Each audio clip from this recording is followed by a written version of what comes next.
আসসালামু আলাইকুম। ধরেন আপনার এলাকায় এই মুহূর্তে আপনার পাশ দিয়ে বয়ে চলা নদীতে একটা লাশ ভেসে উঠলো।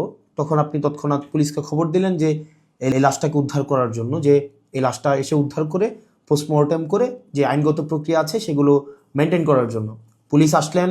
পুলিশ এসে সেই লাশটা আপনার বাসা থেকে ফর এক্সাম্পল 50 কিলোমিটার দূরে আপনার সদর হসপিটালে নিয়ে গেলেন। সেখানে পোস্টমর্টেম করা, সেখানে হচ্ছে ডোমকে রাজি করানো, তারপর হচ্ছে জানাজা, দাফন কাফন, এই প্রত্যেকটা কার্যক্রম পুলিশ নিজে উপস্থিত থেকে করলেন বা করেন। এটাই, পুলিশ ছাড়া এই কার্যক্রমগুলো কেউ করে না। অথবা কেউ হারিয়ে গেলেন, অথবা কেউ আত্মহত্যা করলেন, এই যে কার্যক্রমগুলোকে আমরা পুলিশকে দিয়েই হচ্ছে আমরা করতে হয়। এখন কয়েকটা প্রশ্ন এখানে। আপনার বাসা থেকে বা নদীর পাড় থেকে লাশটা জেলা সদরে নিয়ে যাওয়ার জন্য যে খরচটা হয়েছে, অ্যাম্বুলেন্স ম্যানেজ করা, ডোম ম্যানেজ করা, হসপিটালের যে খরচ, এই খরচটা আসলে কে দেয়? এই খরচটা দেয় হচ্ছে সেখানে নিয়োজিত যিনি দায়িত্বপ্রাপ্ত এসআই, কনস্টেবল বা যিনি যান, পুলিশের যে সদস্য যান, তাকেই কিন্তু এই খরচটা বহন করতে হয়। যেই 10-15 হাজার টাকা খরচ হয়, তাকে এই খরচটা বহন করতে হয়। যদিও সরকারি নিয়ম আছে যে এই খরচটা ফেরত দেওয়া হয়, কিন্তু যেই টাকা খরচ হয় আর যেই টাকা ফেরত দেওয়া হয়, ফর এক্সাম্পল 10,000 টাকা যদি খরচ হয়, সেখানে ফেরত দেওয়া হয় 500, 800, 1,000, 2,000 টাকা। তো সেটা দেখা যায় খরচ হওয়ার তুলনায় প্রাপ্তির যেই ব্যবধান, সেটা দৃশ্যমান অনেক বেশি ব্যবধান। তো এই পুরো খরচটা কিন্তু পুলিশকেই বহন করতে হয়।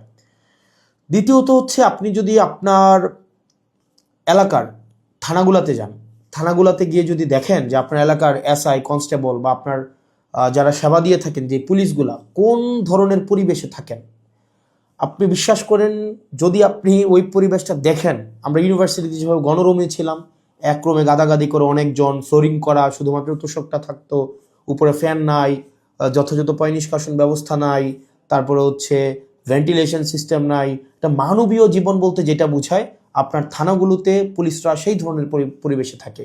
এখন একটা পুলিশ আপনার ডিউটি করে এসে রাতে যদি এই ধরনের একটা পরিবেশে ঘুমায়, আমরা কি তার কাছ থেকে প্রত্যাশিত সেবা আমরা কিভাবে এক্সপেক্ট করব? মানে এটা এটা একটা মানবীয় জীবন থানাগুলাতে আসলে পুলিশের জন্য ব্যবস্থা করা হয়েছে।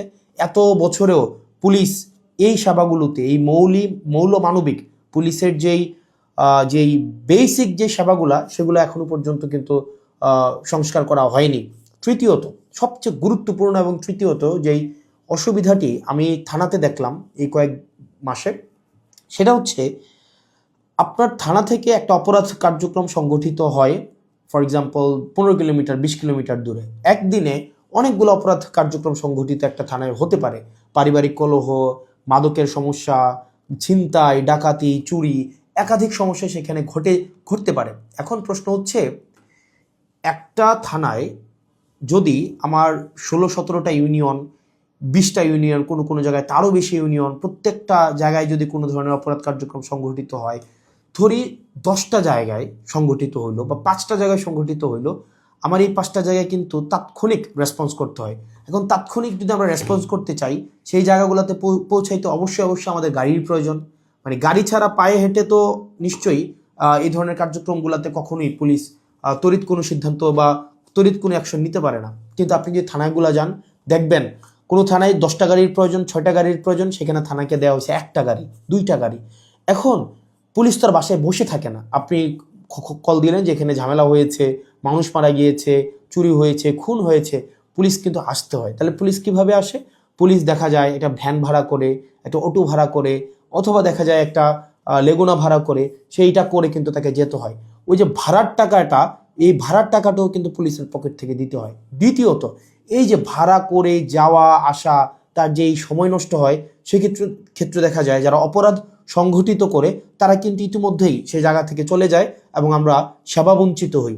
সেজন্য আপনি যদি পুলিশকে যুগোপযোগী করতে চান, পুলিশকে যদি আপনি হচ্ছে তার সেবা তাৎক্ষণিক জনগণের কাছে পৌঁছাইতে চান, অবশ্যই অবশ্যই তার ট্রান্সপোর্টেশন ব্যবস্থাটা অবশ্যই অবশ্যই যথাযথভাবে করতে হবে। আপনি পুলিশকে ট্রান্সপোর্টেশনের গাড়ি দিবেন না। গাড়ি বলতে এখানে একটা পুলিশকে একটা গাড়ি, এটা বোঝানো হয় নাই। একটা কাভার্ড ভ্যান দেন, একটা 10টা পুলিশ একসাথে মুভ করতে পারে। তারপর হচ্ছে একটা থানায় যদি আপনি 5টা 6টা গাড়ি দেন, তাহলে সেক্ষেত্রে কিন্তু ওই এলাকার অপরাধ কার্যক্রম অবশ্যই দৃশ্যমান কমে আসবে, কারণ পুলিশ ইমিডিয়েট রেসপন্স করতে পারবে। কারণ পুলিশ যদি ইমিডিয়েট রেসপন্স করতে না পারে, অপরাধ সংঘটিত হয়ে যাওয়ার পরে যদি রেসপন্স করতে হয়, সেক্ষেত্রে দেখা যায় দিন শেষে অপরাধী কিন্তু পালিয়ে যায়। সেজন্য পুলিশের দক্ষতা, পুলিশের সেবা যদি আপনি জনগণের দ্বারগোড়া পৌঁছাতে চান, অবশ্যই আপনার ট্রান্সপোর্টেশনের ব্যবস্থা উন্নতি করতে হবে।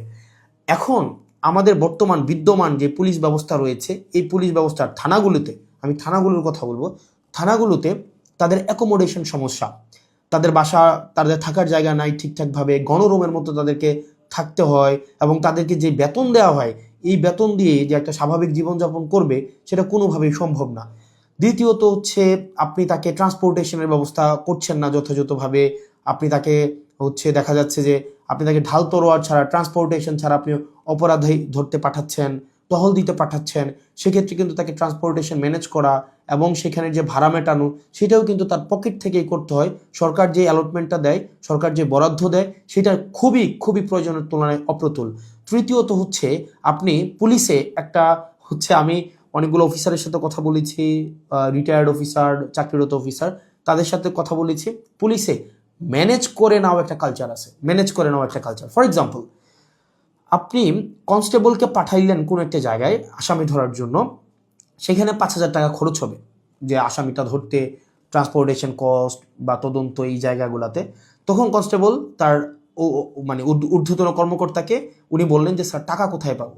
তখন বলে ম্যানেজ করে নাও। এখন ম্যানেজ করে নেওয়া অর্থ, সেটা নিশ্চয়ই আমরা বুঝেছি ম্যানেজ করে নেওয়া বলতে কি বোঝাচ্ছে। এবং আরও শঙ্কার বিষয় সেটা হচ্ছে পুলিশের অনেক বড় বড় প্রোগ্রাম হয়। এই প্রোগ্রামে অনেক ক্ষেত্রে, সব ক্ষেত্রে না, কিছু কিছু প্রোগ্রাম আগে হতো, এখন বর্তমানে আছে কিনা এটা আপনারা জানাবেন। আগে এরকম নাকি হতো, পুলিশের অনেকেই জানিয়েছে এরকম নাকি হতো, একটা বড় প্রোগ্রাম হবে, এই প্রোগ্রামে দেখা যায় ঊর্ধ্বতন কর্মকর্তারা অধীনস্থ কর্মকর্তাদের ভাগ করে দিত যে খাবারের দায়িত্বটা তোমার, ডেকোরেশনের দায়িত্বটা তোমার, লাইটিংয়ের দায়িত্বটা তোমার। তো এখন টাকা আসবে কোন জায়গা থেকে? ম্যানেজ করে নাও। তো দেখা যায় অধস্তন কর্মকর্তারা সেটাকে ম্যানেজ করে নিতেন। তো নিশ্চয়ই ম্যানেজ করাটা সরকারের দায়িত্ব, ম্যানেজ করা তো অবশ্যই কোনো কর্মকর্তা কর্মচারীর দায়িত্ব না। কিন্তু দেখা যায় অধিকাংশ ক্ষেত্রেই সরকার যে বাজেট বরাদ্দ দেয় পুলিশকে, এবং যেই পরিমাণ পুলিশের প্রয়োজনীয়তাটা, যেই পরিমাণ আমরা দেখলাম ল অ্যান্ড অর্ডার রিস্টোর করার ক্ষেত্রে, সামাজিক শৃঙ্খলা বজায় রাখার ক্ষেত্রে, শুধু যে গুম খুন এগুলো নিরসনের ক্ষেত্রে পুলিশের অবদান বা পুলিশের কার্যক্রম বিষয়টা এমন না। স্বাভাবিক শান্তি শৃঙ্খলা, নিরাপত্তা, জীবনমালের নিরাপত্তা নিশ্চিত করার ক্ষেত্রে কিন্তু পুলিশের স্বাভাবিক অনেক ধরনের কার্যক্রম হয়।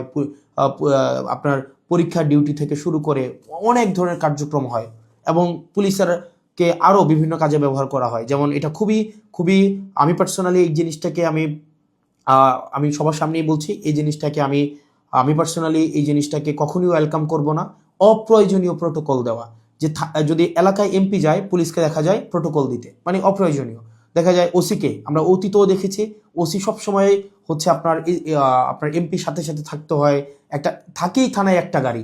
এখন একটা গাড়ি নিয়ে যদি আপনার ওসি বা অন্য কর্মকর্তারা আপনার এমপির সাথে সারাদিন ব্যাপী থাকতে হয়, যেখানে যায় সেখানে যেতে হয়, তাহলে ওসিও কিন্তু তার স্বাভাবিক থানা কার্যক্রম করতে পারে না, সাধারণ মানুষ সেবাবঞ্চিত হয়। একই সাথে সাথে যে একটা গাড়ির, এই গাড়িটাও কিন্তু অপচয় হয়। সেজন্য, এবং আপনারা জেনে থাকবেন যে এমপির সাথে পুলিশ সবসময় থাকে, কিন্তু এটা কিন্তু কোনো নিয়মে নাই, কোনো প্রোটোকলে নাই। এমপির সাথে পুলিশ থাকবে, এটার কোনো প্রোটোকল নাই, কোনো প্রোটোকলেই নাই।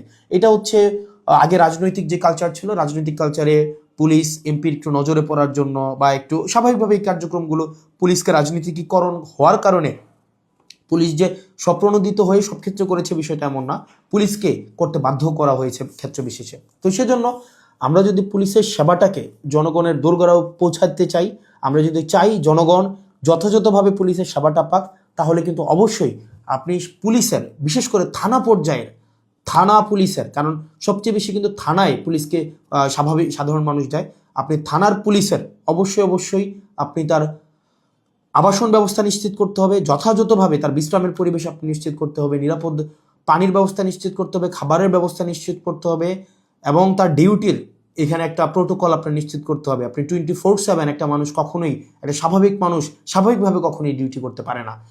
2 নম্বর বিষয় হচ্ছে ট্রান্সপোর্টেশনের ব্যবস্থাটাকে আপনি নিশ্চিত করতে হবে। একটা থানায় একটা গাড়ি দিয়ে একটা থানা কখনোই চলতে পারে না, 2টা গাড়ি দিয়ে একটা থানা কখনোই চলতে পারে না। আপনি পুলিশের উপর চাপিয়ে দেবেন যে ম্যানেজ করে নাও। পুলিশ যখন ম্যানেজ করতে যাবে, তখনই কিন্তু জনগণ পুলিশের একটা সাংঘর্ষিক অবস্থা তৈরি হয়।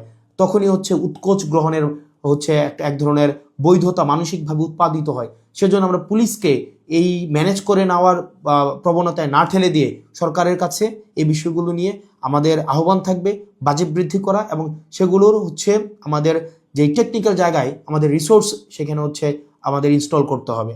তৃতীয়ত তার মানে অ্যাকোমোডেশন, তারপর হচ্ছে ট্রান্সপোর্টেশন, আর হচ্ছে 3 নাম্বার যেটা হচ্ছে অযাচিত যেই রাজনীতিকীকরণের যে বিষয়টি রয়েছে সেটি থেকেও পুলিশকে আমাদের মুক্তি দিতে হবে। সাধারণ জনগণ এবং পুলিশের মাঝখানে কোনো মধ্যস্বত্বভোগী থাকা কখনোই উচিত না।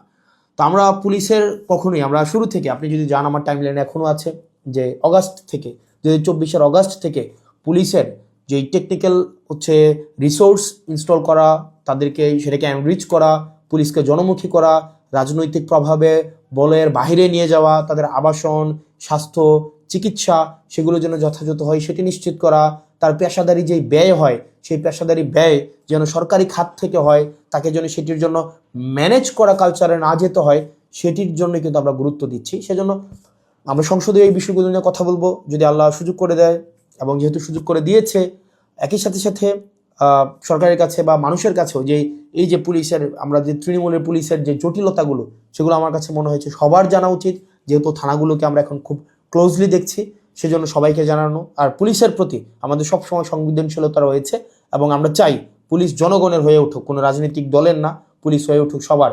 পুলিশের সাথে জনগণের সম্পর্ক থাকবে হৃদ্যতার, এবং প্রত্যেকটা মানুষ যেন ভয়হীনভাবে সেখানে অভিযোগ জানাতে পারে, এবং অপরাধী নির্মূলে পুলিশ সবসময় যেন সুদৃঢ় ভূমিকা পালন করতে পারে, রাজনৈতিক যে কোনো প্রভাবের ঊর্ধ্বে ওঠে।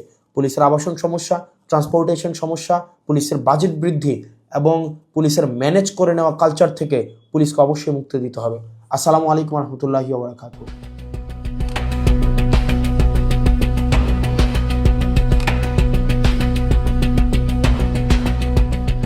দিনাজপুর টিভি, মানুষের জীবনের কথা বলে।